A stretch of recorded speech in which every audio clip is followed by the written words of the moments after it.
India market invest মাইন্ডসেটে আপনাদের স্বাগত। যারা চ্যানেল নতুন এসেছেন তাদেরগুলো প্লিজ চ্যানেলটাকে সাবস্ক্রাইব করবেন, লাইক করবেন, বেল আইকনটা প্রেস করবেন, তার সাথে অল বাটনটা প্রেস করুন, তাই নোটিফিকেশনটা কিন্তু সঙ্গে সঙ্গে আপনাদের কাছে গিয়ে পৌঁছাবে। India renewable energy development agency limited অর্থাৎ ইরেডা, তো এই কোম্পানিটাকে দেখলে দেখা যাবে, দেখুন আজকের দিনে এখনও পর্যন্ত 4.61% একটা আফসাইড মুভমেন্ট দেখিয়েছে। কোম্পানিটা ওপেন হয়েছে গ্যাপ আপ এবং সেখানে কন্টিনিউয়াসলি কিন্তু একটা ভালো জায়গায় চলছে, অর্থাৎ এই 4.5%-এর ওপরেই কিন্তু আফসাইড মুভমেন্টের কাছাকাছি ওঠানামা করছে।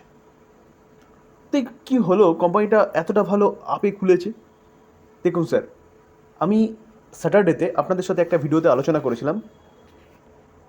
দেখুন একদিন আগে big breaking news, IREDA, JS infra এবং টাটা টেকের মন্ডেতে ধামাকা মাচাতে পারে। যারা দেখেছেন তারা কিন্তু জানেন আজকে ইরেডা কেন এতটা ভালো আপসাইড মুভমেন্ট দেখিয়েছে। স্যার নিউজটা কিন্তু আজকের নিউজ, দেখুন 27শে মে 2024, জাস্ট মর্নিংয়ে পাওয়া যাচ্ছে। তো নিউজটা কী পাওয়া যাচ্ছে দেখুন, মাল্টিব্যাগার মিনিরত্ন নয়, এই কোম্পানিটা কিন্তু 1 মাস আগে অর্থাৎ 26শে এপ্রিল মহারত্ন স্ট্যাটাস পেয়েছে। তো এখন কিন্তু মিনিরত্ন নেই।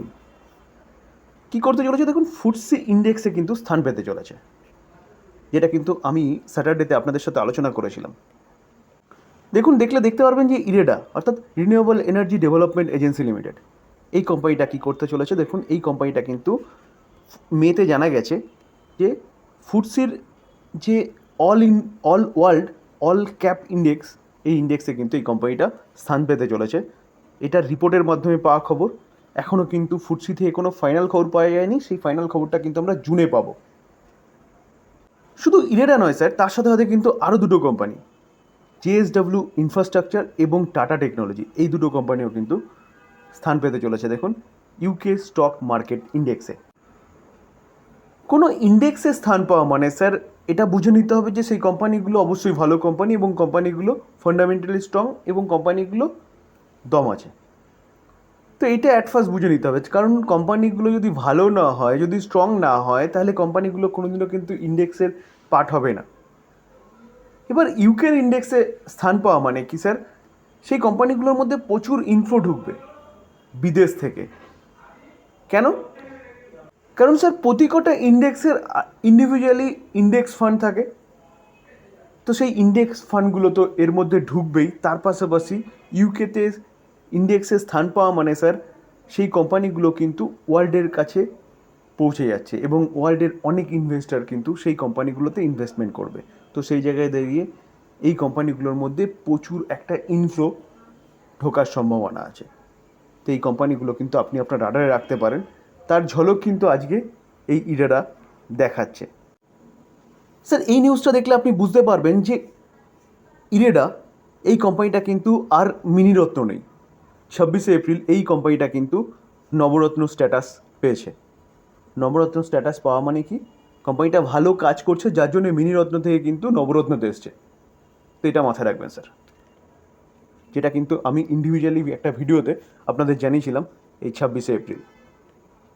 স্যার টাটা টেকনোলজিকে দেখলে দেখা যাবে, টাটা টেকনোলজির মধ্যেও কিন্তু একটা ভালো আপসাইড মুভমেন্ট দেখা যাচ্ছে এখনও পর্যন্ত। দেখুন কোম্পানিটা যখন ওপেন হয়েছিল রকেটের মতন ওপরে গেছিলো, তারপরে কিছুটা প্রফিট বুকিং বলতে পারেন।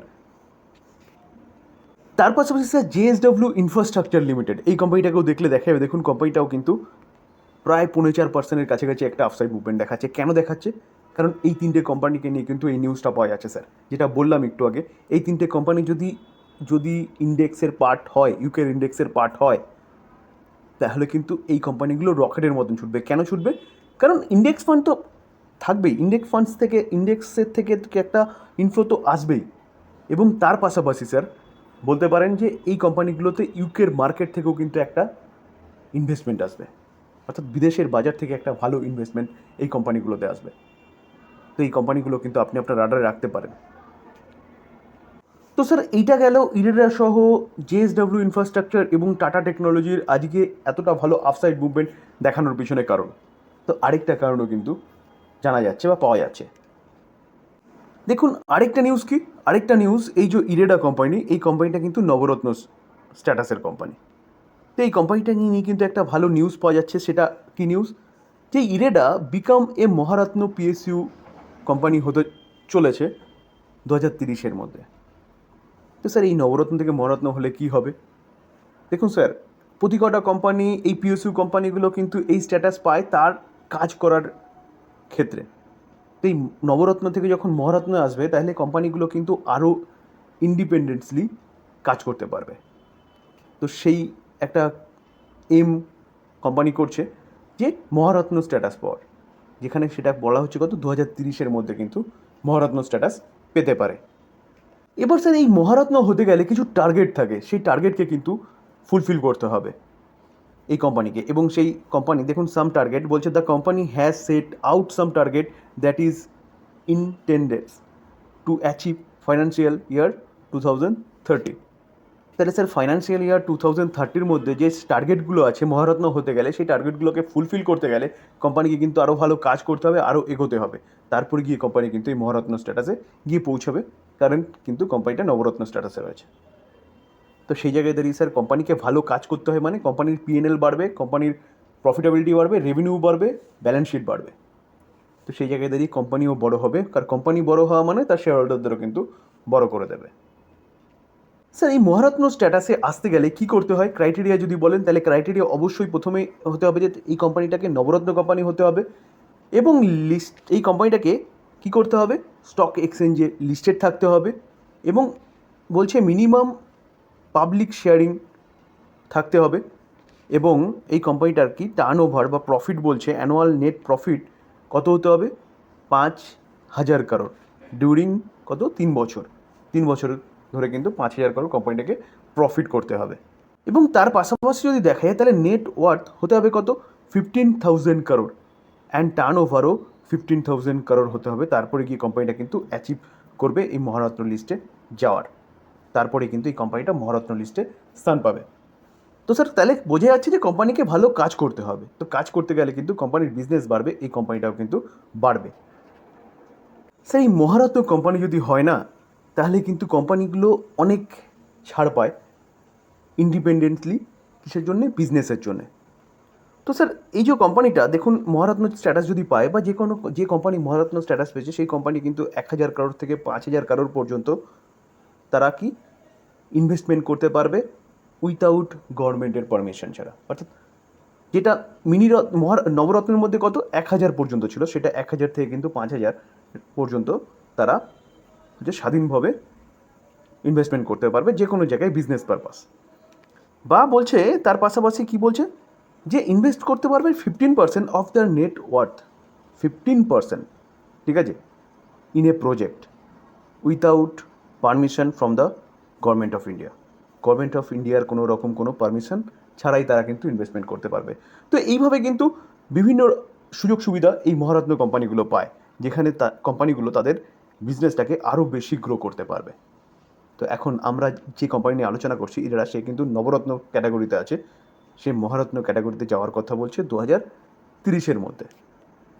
তো sir evergreen stock, evergreen company যে সেগমেন্টে বিজনেস করে সেই সেগমেন্ট কিন্তু ফিউচার ওরিয়েন্টেড সেগমেন্ট, অর্থাৎ ভবিষ্যতে এই সেক্টর আরও অনেক বেশি গ্রো করবে, কারণ গভর্নমেন্ট নিজে লক্ষ্যমাত্রা রেখেছে 2050-এর মধ্যে 50% এবং 2070-এর মধ্যে 100% পাওয়ার কিন্তু রিনিউয়াল সেক্টর থেকে জেনারেট করবে, যেখানে এই কোম্পানিটা কিন্তু রিনিউয়াল সেগমেন্টেই ফাইন্যান্স প্রোভাইড করে।